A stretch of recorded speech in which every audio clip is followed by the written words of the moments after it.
सवितर्दुरितानि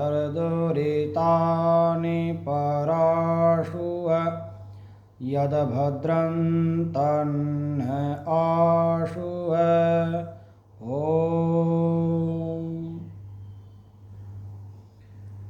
ओम सभी को नमस्ते जी। आज हम यह वर्ण से ईश्वर के नामों को जानेंगे। इससे पहले हमने म वर्ण पर्यंत अ से औ तक स्वर वर्ण पढ़े। क से म तक हमें स्पर्श व्यंजन पढ़े। अब हम अंतस्थ व्यंजनों की तरफ। अंतस्थ व्यंजनों में सबसे पहला वर्ण है य। य से यज्ञ है सर्वश्रेष्ठ कर्म, मिटते इससे सभी भ्रम। य से यज्ञ है सर्वश्रेष्ठ कर्म, मिटते इससे सभी भ्रम।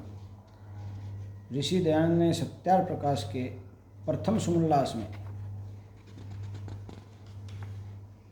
परमात्मा के अनेक नामों में से यज्ञ भी एक ईश्वर का नाम बताया है।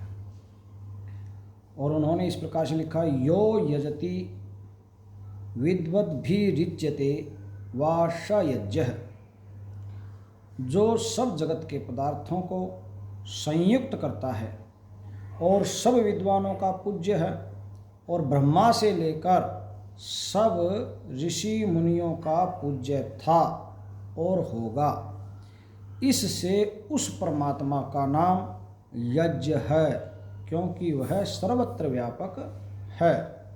वहीं यज्ञो वै विष्णु कहकर संबोधित किया गया है। विष्णु से तात्पर्य है सर्वव्यापक परमात्मा है, सब जगह विद्यमान है।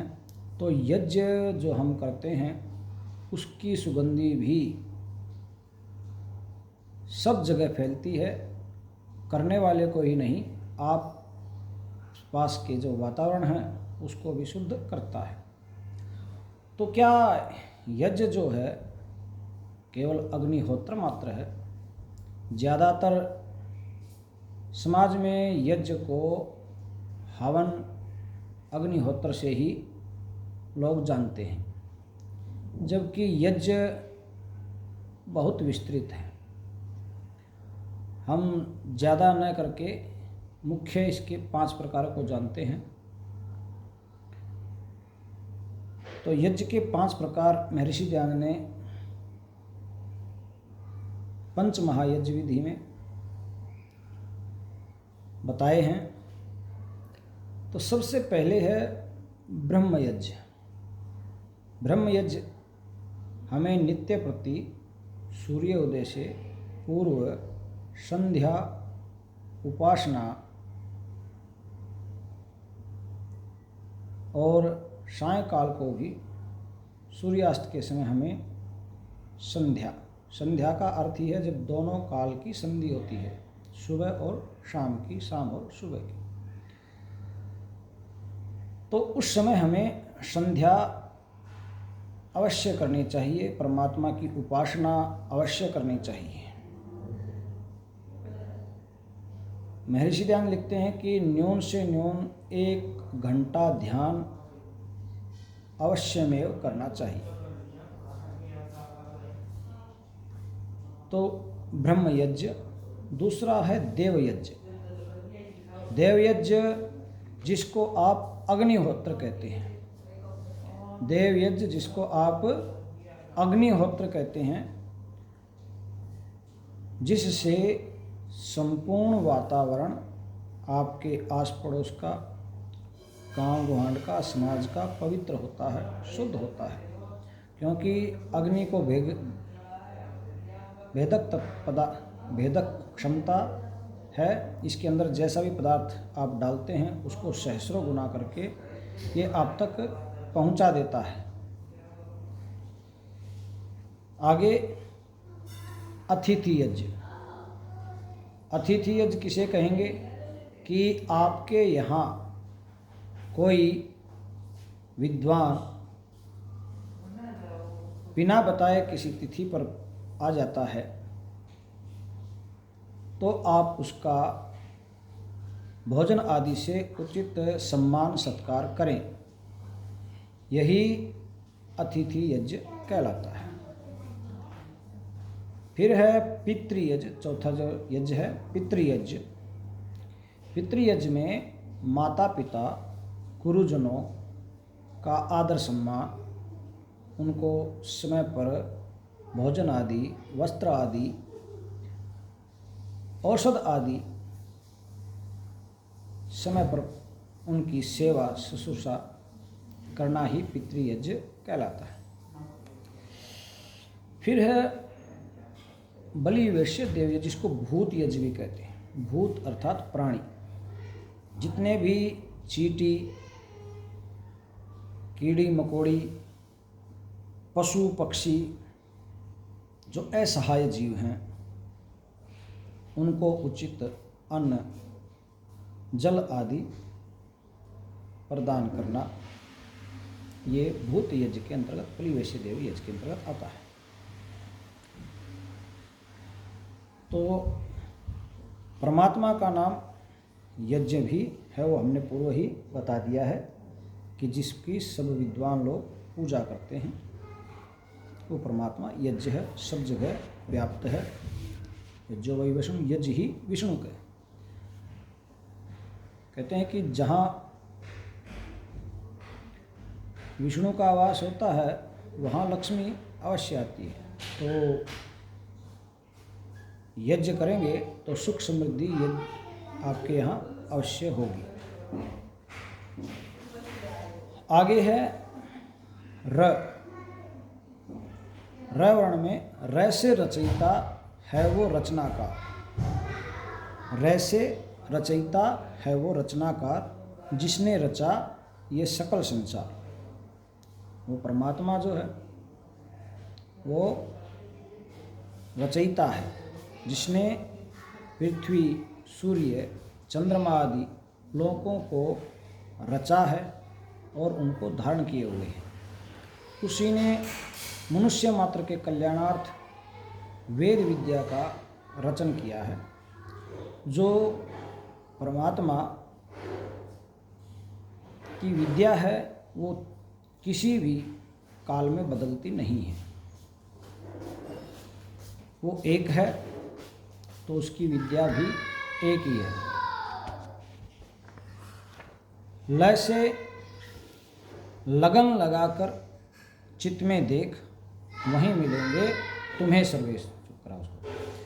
लय से लगन लगाकर चित्त में देख कि आप चित्त में लगन लगाइए, मन लगाइए और उस परमात्मा को, उस सर्वेश्वर को, सभी के ईश को उसी में देखने का प्रयास करें तो परमात्मा आपको अवश्य में मिल जाएंगे। लेकिन अथक अभ्यास से, लगन से, धैर्य से, शीलता से, स्वाध्याय से यह संभव है। वह वैसे है विश्वेश वही, वैसे है विश्वेश वही, विश्व विराट का रचने वाला, चर अचर संसार का वही है संरक्षण करने वाला। वैसे विश्वेश, विश्व माने सारे, संसार का जो ईश्वर है और इस विशाल काय विराट स्वरूप जो आप ब्रह्मांड देखते हैं, जो दृष्टिगोचर है, साइंटिस्टों ने जिसको खोजा है, जिसको नहीं भी खोजा है, जिसके बारे में अभी तक पूर्ण रूप से जानते भी नहीं हैं, ऐसे इस विश्व विराट को रचने वाला वो परमात्मा विश्वेश है। और चर अचर अर्थात जड़ चेतना आदि जो भ्रमणशील है, अस्थावर हैं, उन सभी का संरक्षण वही परमात्मा करने वाला है। तो वो परमात्मा संरक्षण करता है। हाँ, अब ऐसा तो है नहीं कि आप कुछ गलत कार्य करने जाएं और आपका हाथ पकड़ के कहे कि आप ऐसा न करें, वो प्रेरणा मात्र देता है।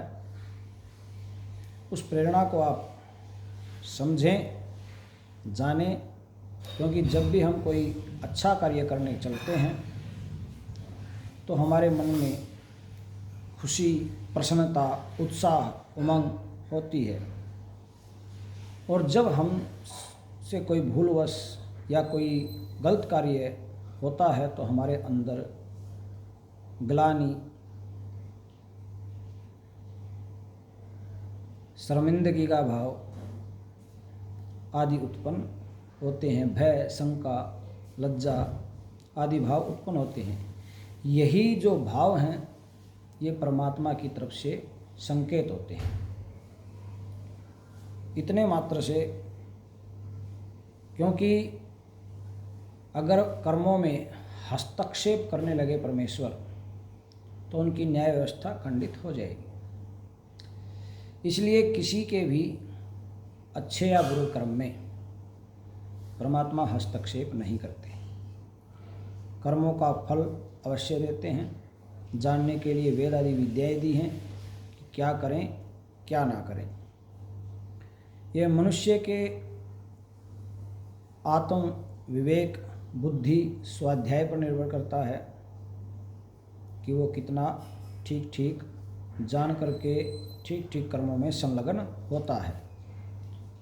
हाँ, उसको बल, साहस परमात्मा अवश्य प्रदान करते हैं जब आप सच्चे मन से उस परमात्मा का ध्यान स्मरण करते हैं। उसकी उपासना, संध्या, यज्ञ आदि नित्य कर्म जो हैं, जो शुभ कर्म है, तो परमात्मा आपका अवश्य साथ देता है।